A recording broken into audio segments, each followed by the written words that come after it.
السلام علیکم ورحمۃ اللہ وبرکاتہ۔ محترم سامعین، آج میں آپ حضرات کو وضو کے مستحبات بتلاؤں گا۔ وضو میں کتنی چیزیں ہیں جو مستحب ہے، میں آپ حضرات کے سامنے فرائض وضو اور سنن وضو کا تذکرہ کر چکا ہوں۔ انشاءاللہ میں اس ویڈیو کے ڈسکرپشن میں اس کا لنک دے دوں گا۔ مستحب کیا چیز ہے؟ مستحب محبوب اور پسندیدہ چیز ہے۔ آپ صلی اللہ علیہ وسلم نے مستحب اعمال کو کبھی کیے ہیں، کبھی نہیں کیے۔ مستحب کا یہ حکم ہے کہ اگر کوئی مستحب کی رعایت کر کے کوئی کام کرے تو اس کے اندر ثواب ہے، اللہ تعالیٰ ثواب سے نوازیں گے۔ اگر مستحب کو چھوڑے تو گناہ بھی نہیں، عذاب بھی نہیں۔ وضو میں 5 چیزیں مستحب ہے۔ وضو کے مستحبات میں سے 5 چیزیں۔ نمبر 1، دائیں طرف سے شروع کرنا۔ نمبر 2، گردن کا مسح کرنا۔ وضو میں تمام سر کا مسح کرنا یہ سنت ہے، اور دونوں کانوں کا مسح کرنا یہ سنت ہے، اور گردن کا مسح کرنا یہ مستحب ہے، یہ پسندیدہ عمل میں سے ہے۔ گردن کا مسح کس طرح کرے؟ اپنی ہتھیلیوں کی پشت سے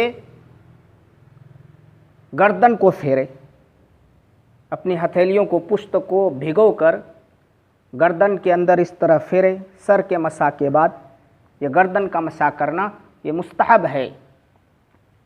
نمبر 3، وضو کے کام کو خود سے کرنا۔ وضو میں جتنے بھی کام ہے، دونوں ہاتھوں کو گٹوں تک دھونا، جو وضو کی ترتیب کے اندر جو چیزیں بتلائی گئی ہے اس ترتیب کے لحاظ کر کے تمام کاموں کو وضو کرنے والے کو خود کرنا ہے۔ دونوں ہاتھوں کو گٹوں تک دھونا 3 مرتبہ، 3 مرتبہ کلی کرنا، ناک میں پانی ڈالنا، چہرہ کا دھلنا، یہ تمام کاموں کو وضو کے کرنے والے کو خود کرنا ہے، دوسرے سے مدد نہ لینا۔ کسی سے نہ کہے کہ میرا وضو کرا دو، ہاتھ دھلوا دو، کلی کروا دو، یہ مستحب عمل نہیں۔ مستحب عمل یہ ہے کہ وضو کے کام کو خود سے کرنا، دوسرے سے مدد نہ لینا۔ نمبر 4، قبلہ کی طرف منہ کر کے بیٹھنا، یہ مستحب عمل ہے۔ جب وضو کرنے جائے تو قبلہ رخ ہو کر بیٹھے، تب وضو کرے، قبلہ کی طرف رخ کر کے، منہ کر کے، چہرہ کر کے بیٹھے۔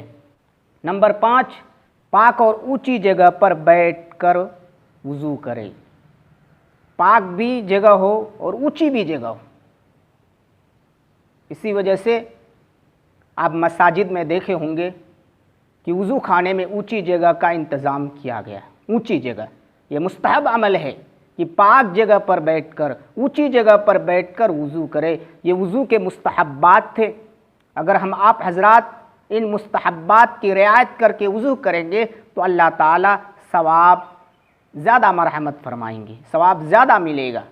اگر مستحب کی رعایت کر کے وضو نہیں کریں گے تو ثواب کے اندر کمی آئے گی۔ اللہ تعالیٰ ہم آپ کو فرائض و مستحبات اور سنن کی رعایت کر کے وضو کرنے کی توفیق مرحمت فرمائے۔ وآخر دعوانا الحمد للہ رب العالمین۔